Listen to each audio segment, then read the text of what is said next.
Hello guys, so today I am back with another monthly favourites video. October favourites, wow, where is this year going?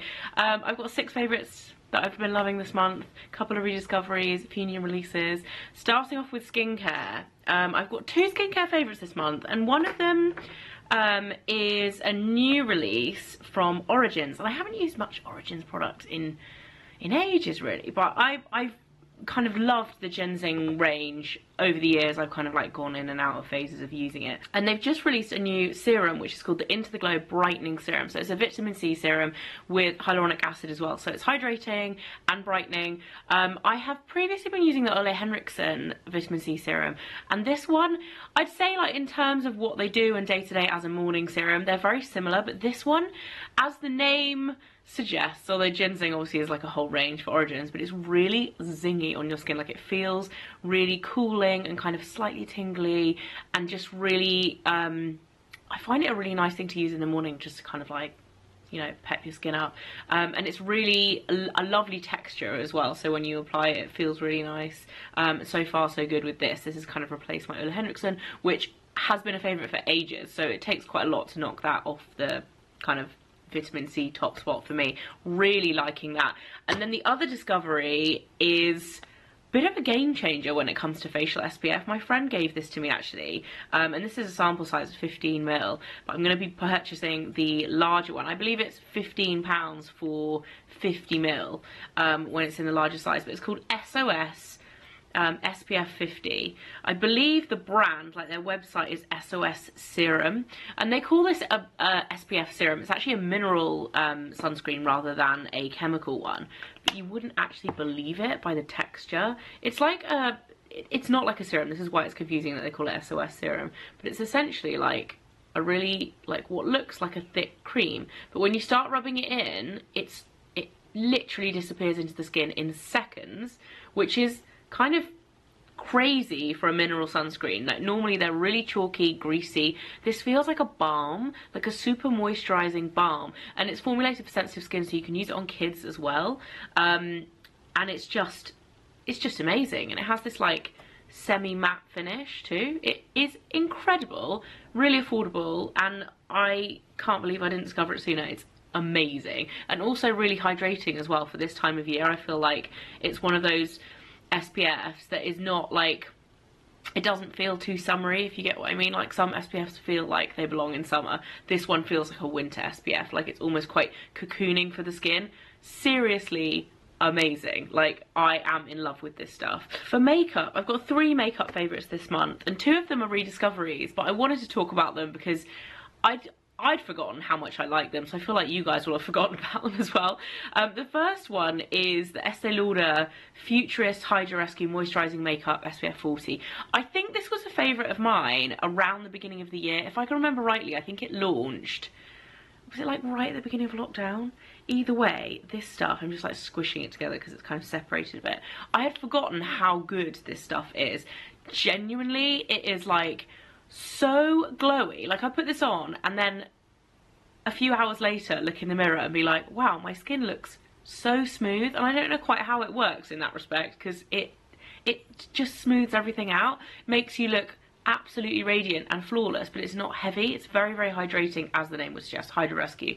The shade I have is Desert Beige, which I think is slightly too light. I look really pale in this video because there's some serious sunshine coming through the window. But I think this is like maybe half a shade too light for me right now, but as we go into winter, it's going to be perfect. And like I said before, I think this was a favourite kind of like springtime this year. It's so good. I've forgotten how incredible it is. And SPF 45 as well, winning. The other rediscovery, I feel like this has been a monthly favourite a few times before, is the Bare Minerals Bare Pro Concealer. The shade I use in this is Fair Light Neutral 03. As you can see, if I wind this all the way to the bottom, I've used up a lot of this one. I'm sort of like winding all the way back up. This stuff is so good because it's really, really high coverage. Like, will literally conceal anything and everything, but at the same time, it doesn't look cakey, it doesn't look heavy. I also love the little stick because it means you can be precise, or you can like do larger areas like under your eyes. It's amazing for under eye circles, like gets rid of them. And in general, just is very long wearing, really creamy. So it's like I find a lot of the time with more solid cream or stick concealers, they can be a bit dry, not very good for around your eyes and things like that, but this is just really creamy. It's like the perfect consistency for a stick. I really, really like it. That is an old one. And then another new release is another one from Bare Minerals, which I feel I haven't spoken about Bare Minerals that much recently, but then it's like two things at once. The Strength and Length Serum Infused Mascara. This stuff is so good. I don't normally go for mascaras that are like growth serum infused type things, because I have quite naturally long lashes, but this is one of those. And the reason why I fell in love with this is because it's just a seriously good mascara, and I feel like the growth and conditioning serum in there is just a bonus for me.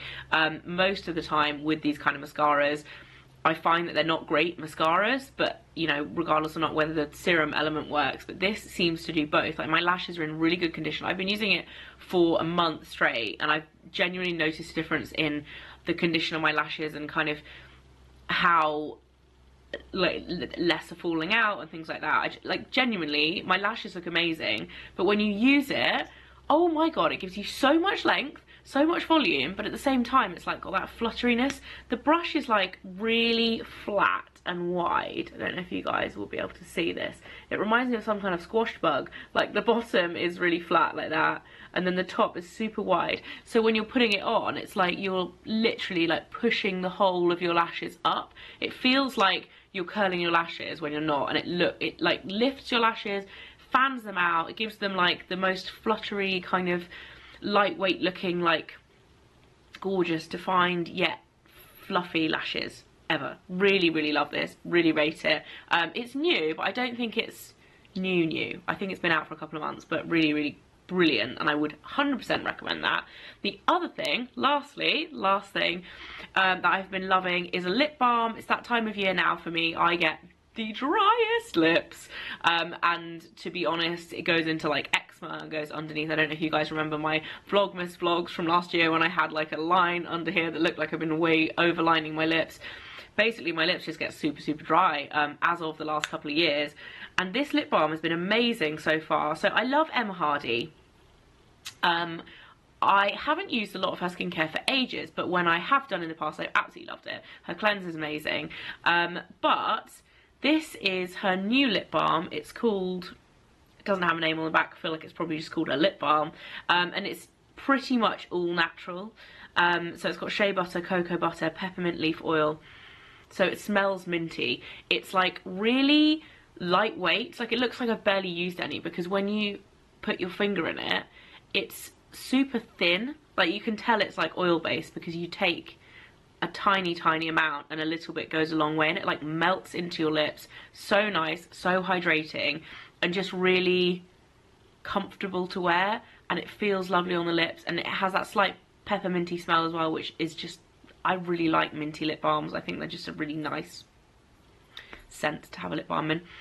Has a nice like gloss to it, but at the same time it's not like gloopy or shiny, and the compact is really nice as well and really pretty. So that has been a favourite this month as well.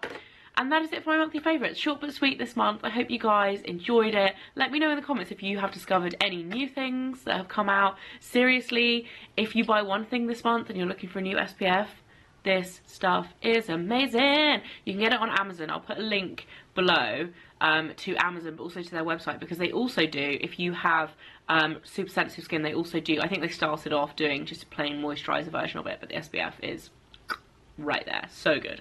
Yeah, and I'll see you again very soon. Bye guys.